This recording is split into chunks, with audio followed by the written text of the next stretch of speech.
The last place I wanted to be was Frostnipistan. This One's Wife. A Recipe for Failure. Hello, I'm H.G. Tudor. Last week, This One's Wife's brand, as ever, appeared. Nobody could actually buy anything. The reviews that we have come across tend to be from people who've managed to get their hands on the product, rather than specifically state that they purchased it, which is rather suspicious. I offered the explanation that you can't actually buy anything at the moment, that this is a Potemkin product, where This One's Wife has had some product created that she can put in grift boxes, which she then sends out to various celebrities with the expectation that they will have an orgasm and then place the grift box and its contents on their own social media to tell the world how wonderful the products are. Interestingly, as I have covered, those that have actually sampled the goods, in particular the red snot that passes as raspberry spread, have largely done so in unfavourable terms.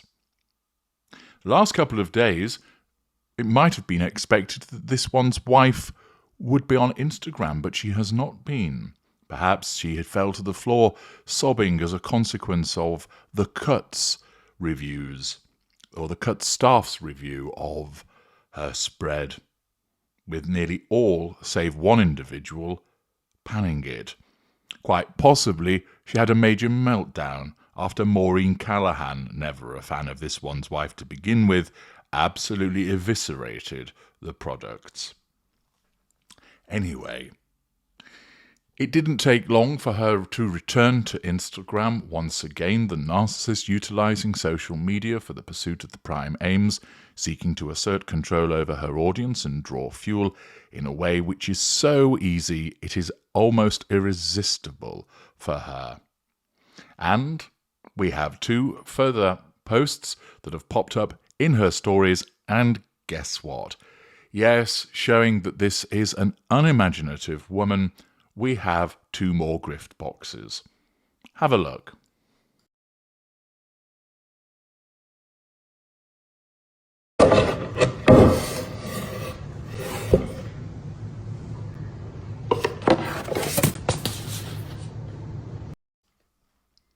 The first post comes from Mandana Dayani, who, if you're not familiar with who that is, she's an Iranian-American attorney, businesswoman, brand expert, and media executive. You might be thinking, why is This One's Wife sending it to a lawyer? Well, some of you may remember that from 2021 to 2022 she served as president of Archwell, and therefore This One's Wife has taken Miss Dayani off the shelf as a non-intimate secondary source in her fuel matrix for the purposes of asserting control over her with the bribery of a grift box. Miss Dayani has composed what could be said as a rather pleasant picture. The grift box, some flowers, a dog which is looking on plaintively as if to suggest, "What? There's nothing in this for me? Well, you can fuck that shit sky high." The garden beyond and the blue sky. A quite nice composed picture. There's no expression of enthusiasm for the product. There's no review of the product. It hasn't yet been consumed by Miss Dayani and perhaps may not. It may find itself being thrown in the dumpster. But she's complied with her obligation to place some product in relation to This One's Wife on her Instagram. Next up is Delfina Blaquier. There was some suggestion that the wife of Nacho Figueras either hadn't received one, there'd been some kind of falling out with This One's Wife, or if she had, she wasn't minded to place it on social media. But it would appear that she's eventually given in and decided, this is a consequence of no doubt, the persistent hoovering of This One's Wife saying, "Have you put it up yet? Have you put it up yet? Have you put it up yet? Have you put it up yet?" She's thought, all right, will you shut the fuck up? And we get a very short clip from Delfina demonstrating that, yes, she has received a grift box. Yes, it's got the produce in that everybody else has. Yes, it has a note addressed to Delphi. And she says gracias. There is no endorsement of how delicious it tastes, no stated enthusiasm about how wonderful it is to receive one. It simply seems like this is a box-ticking exercise for her. Yes, I've received it. Yes, I've placed it on Instagram. Will you now leave me alone? This is another demonstration of this one's wife's supposed marketing nous. This is demonstrative of why this brand is going to be a failure. Essentially, there are three things that you might do to ensure that you achieve success. And this rule of three is applicable to virtually everything. First up, we have, as you might think appropriately categorized, be first. If you are the first to devise something, if you are the first to create or invent something, it gives you a significant competitive edge because it's never been seen before. This generates considerable interest. This has a unique quality, which means that you're more likely to get people interested in it and wanting to try it. They want to be an early adopter of the new product, the new service that hasn't been seen before. For this one's wife, she isn't first. There are plenty of people that have created crepe mixes, cookie mixes, spreads, jams, preserves, whatever you'd like to call them, various teas, and even edible flowers. Honey, absent. These are products which have been around for a long time. These are products which are offered by lots of different creators, both on an industrial scale and on what might be described as an artisan scale. She isn't first with regard to this offering, and therefore there's no competitive advantage available to her in that regard.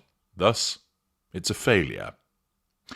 The next is to be the best. You might not be first, but you produce something which is better than everything else that's offered in a similar vein. So, for instance, Facebook wasn't the first social media that came along, but certainly it then became the biggest and the best, with lots of people using it and abandoning places such as MySpace and Bebo as they went to create what became the behemoth of Facebook. Thus, if this one's wife was able to create product which is better than everybody else's, this would then provide her with a competitive advantage and success would come a-calling. But unfortunately for her, we know that it isn't the best. Early taste tests have widely panned her products, particularly the spread. Whilst there have been one or two people that have explained that they like it, in the main, those that have been able to get the products, which tend to be influencers or the press or celebrities, have basically stated either nothing or they don't like it. The consistency has been criticised, the sweetness has been criticised, the blandness of the teas has been criticised, the fact that you're basically being given rabbit or guinea pig food for the flowers has been criticised. Many people have queried why on earth do you need a cookie mix? You can do the same with flour, butter and sugar. You don't need to purchase a mix. And the crepe mix, similarly, it's not that difficult to create at home. The range of products is not the best, and the quality of the products has been found not to be the best. Indeed, the doofus, that is the female founder of this one's wife, is such that she hasn't bothered to ensure that this is a premium product to support the premium price that she's charging, that she hasn't ensured that she's at least got plenty of people lined up to go, this is the best spread that I've ever tasted. Ooh, this tea tastes lovely. Can't wait to make another brew of it. Marvellous. Thanks, this one's wife. No. As we know, many people are paid to provide a ringing endorsement of products and services, but this one's wife, with her arrogance, has failed to do so. Why? Because she just assumes that because it's associated with her, it's going to be a raging success. In actual fact, this piss-poor product that she has created has been demonstrated by those who've been able to lay their hands on it as not particularly nice to consume. Accordingly, she can't be the best, which means it's a recipe for failure. The alternative, and the third way to try and achieve the success, is to cheat. Now, she has attempted to do this because she attempted to cheat by essentially creating a scarcity situation, suggesting that it was sold out in less than an hour. Unfortunately for this one's wife, because she's somewhat dim-witted herself, she fails to appreciate that, 1, many people are wise to that trick these days, it's a particular Kardashian maneuver, and 2, because it's her, she's subjected to considerable scrutiny based upon her previous behaviours, with the consequence that you get lots of people who go, that doesn't check out for me. And when we've had scrutiny which shows that people were attempted to buy things and could not, items were taken out of the carts, that there were strange statistics, which I've talked about in parts passing, and therefore it was quite clear that this was a manufactured scenario, but she's been caught out attempting to cheat. Furthermore, she sought to cheat in a sense by utilisation of the grift boxes, getting lots of people to parade them around, but unfortunately the problem is, all this does is tell us that this one's wife is leaning on non-intimate secondary sources in her fuel matrix to get publicity. Publicity isn't something that she needs. She gets lots of it courtesy of mainstream media and social media. What she requires is these people to talk about how absolutely brilliant it is. And so far, I can only really think of about 3 individuals of the many that have received them who've positively endorsed it. Thus, this attempt to cheat by getting celebrities on side with their grift boxes, all it's done is cause people to say, yes, I've received one, but it hasn't given the product the ringing endorsement that's required. Accordingly, she hasn't been first, she isn't the best, and her attempt to cheat has failed. The 3 methods which ordinarily can lead a route to success are beyond her once again, and this demonstrates how this particular product is a recipe for failure. Why is it this? Well, it's quite simply that as a consequence of her narcissism, which tells her that she's the best, she doesn't do the work beforehand.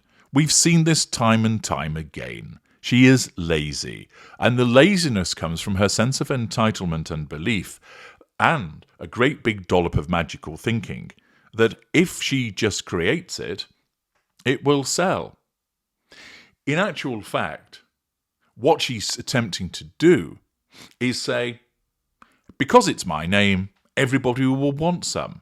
And then she's surprised that doesn't happen, and then puts it down to a failure on the part of other people, because remember, it's never actually her fault. This produce is a recipe for failure. She hasn't been first, she doesn't supply the best, and even her attempt to cheat her way to success has been exposed and failed. And once again, it's driven by the short-termism of her narcissism. I'm H.G. Tudor. Thank you for listening.